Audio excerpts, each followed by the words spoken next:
Halo Sobat Masuk PTN, kenalin aku Fafa, mahasiswa semester 6 program studi administrasi publik Universitas Brawijaya. Oke, terkhusus buat kelas 12 SMA dan SMK seperjuangan, bagaimana kabar kalian semuanya? Pasti memasuki bulan Februari ini tentu banyak struggle lah ya. Karena semakin dekat dengan pelaksanaan seleksi masuk perguruan tinggi, bukan? Semua orang punya keinginan, semua orang punya harapan, semua orang punya mimpi. Tapi nggak semua orang punya kesempatan. Sama halnya dengan aku pada saat itu sebagai pejuang warna biru. Oke, jadi di sini aku bakalan sharing ke teman-teman semuanya tentang perjalanan singkatku menuju kampus impianku. Sejak SMP, aku sudah punya satu impian yang terus aku pegang. Kuliah di Universitas Brawijaya.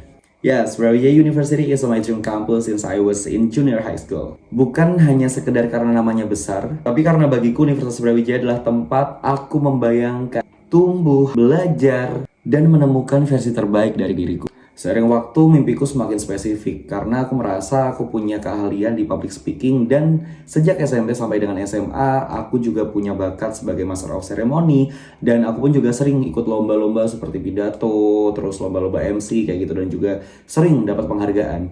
Tapi tantangannya tidak kecil. Aku berasal dari SMA dengan jurusan IPA. Sementara keinginanku untuk lintas jurusan bukanlah hal yang mudah. Di saat yang sama, aku juga aktif dalam beberapa kegiatan organisasi, kepanitiaan, yang pada saat itu aku juga sebagai model yang sering juga keluar kota, padahal itu sudah kelas 12 ya teman-teman, yang seringkali membuat waktu belajarku terasa sempit. Namun justru dari semua hal itu, aku semakin yakin bahwa komunikasi adalah jurusan yang memang cocok gitu buat aku. Gak berhenti di situ, hambatan terbesar datang dari rumah. Orang tuaku belum sepenuhnya setuju. Mereka menganggap bahwa jurusan ilmu komunikasi adalah jurusan yang tidak jelas, yang tidak bisa menjamin apa pekerjaannya nanti. Bisa diibaratkan kayak gitu ya.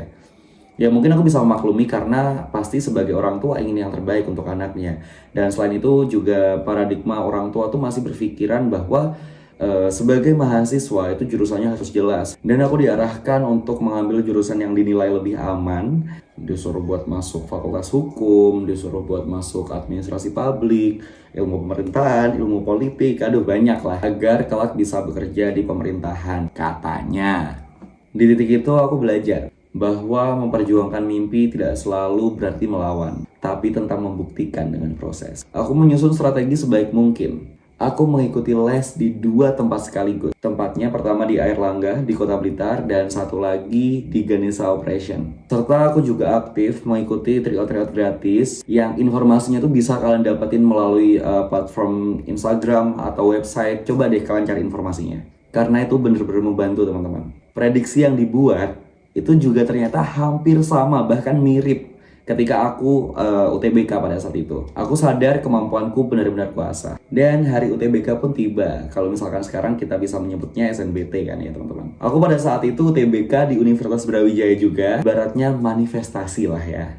Aku sudah berusaha memberikan yang terbaik, tapi hasilnya belum sesuai harapan. Yap, aku belum lolos UTBK meski dengan skor yang menurut aku tinggi ya, di angka 620-an untuk masuk ke ilmu komunikasi, tapi ternyata masih belum masuk. Tapi angka 620 ini angka yang menjadi bukti bahwa usahaku tidak sia-sia. Aku tidak berhenti. Aku kembali mencoba melewati jalur mandiri. Bahkan aku sudah punya plan lain. Kalau misalkan memang bukan Universitas Brawijaya sebagai takdirku, aku sudah daftar di BINUS. Aku sudah diterima. Namun aku masih rasanya tuh masih ganjel gitu teman-teman. Karena ibaratnya aku punya mimpi di sana dan itu mimpiku sejak kecil. Sehingga aku terus memperjuangkannya. Aku kembali mencoba lewat jalur mandiri Universitas Brawijaya. Pada saat itu aku pakai jalur skor UTBK. Ya karena memang aku sendiri pede ya sebenarnya sama skorku waktu itu. Dan akhirnya aku diterima teman-teman. Memang bukan di jurusan impianku di ilmu komunikasi, tapi di administrasi publik. Namun bagiku ini bukan akhir dari mimpi. Ini adalah bentuk lain dari jalan yang Tuhan berikan. Aku tetap berada di kampus impianku. Di kampus impianku sejak aku SMP. Dan dari hal ini aku belajar satu hal penting. Mimpi tidak selalu datang dari jalan yang lurus, tapi selalu bermakna bagi mereka yang mau bertahan. Aku percaya latar belakang IPA, IPS, pengalaman organisasi, skor UTBK, atau bahkan kegagalan UTBK, hingga akhirnya diterima di Universitas Brawijaya, semuanya membentuk daya juang dan karakterku hari ini. Dan meskipun aku tidak berada di jurusan impianku di ilmu komunikasi, namun pelan-pelan dan perlahan aku tetap bisa mencapai dan merealisasikan mimpi-mimpiku sebagai Master of Ceremony. Aku mengikuti banyak organisasi juga, banyak kepanitiaan dan kegiatan di kampus. Selain itu, aku juga banyak mengisi acara sebagai Master of Ceremony, bahkan acara terbesar di Universitas Brawijaya, yakni Raja Brawijaya, dan acara-acara kampus atau acara-acara besar lainnya. Sehingga pesanku buat teman-teman semuanya, aku paham dan aku tahu, apalagi untuk kita semuanya, si Gen Z banyak struggle dengan orang tua terkait jurusan pilihan. Benar bukan? Terkait biaya pendidikan. Benar bukan? Terkait insecurity. Mungkin teman-teman merasa bahwa teman-teman tidak layak untuk masuk ke jurusan impian teman-teman. Selama teman-teman punya mimpi, perjuangkan. Lebih baik bermimpi dan dicoba daripada tidak sama sekali. As a young generation, we have to dream sky high. If we fall, we will fall among the stars. We will never know the real answer before we try. Because we have a dream and we have a future. Ini sudah tahun 2026. Apabila ada perbedaan pandangan dengan orang tua, silahkan diselesaikan. Ngobrol baik-baik dengan orang tua untuk jurusan yang memang mau diambil. Apalagi kamu loh yang ngejalanin buat menempuh pendidikan di sana, dan itu nggak sebentar, itu lama.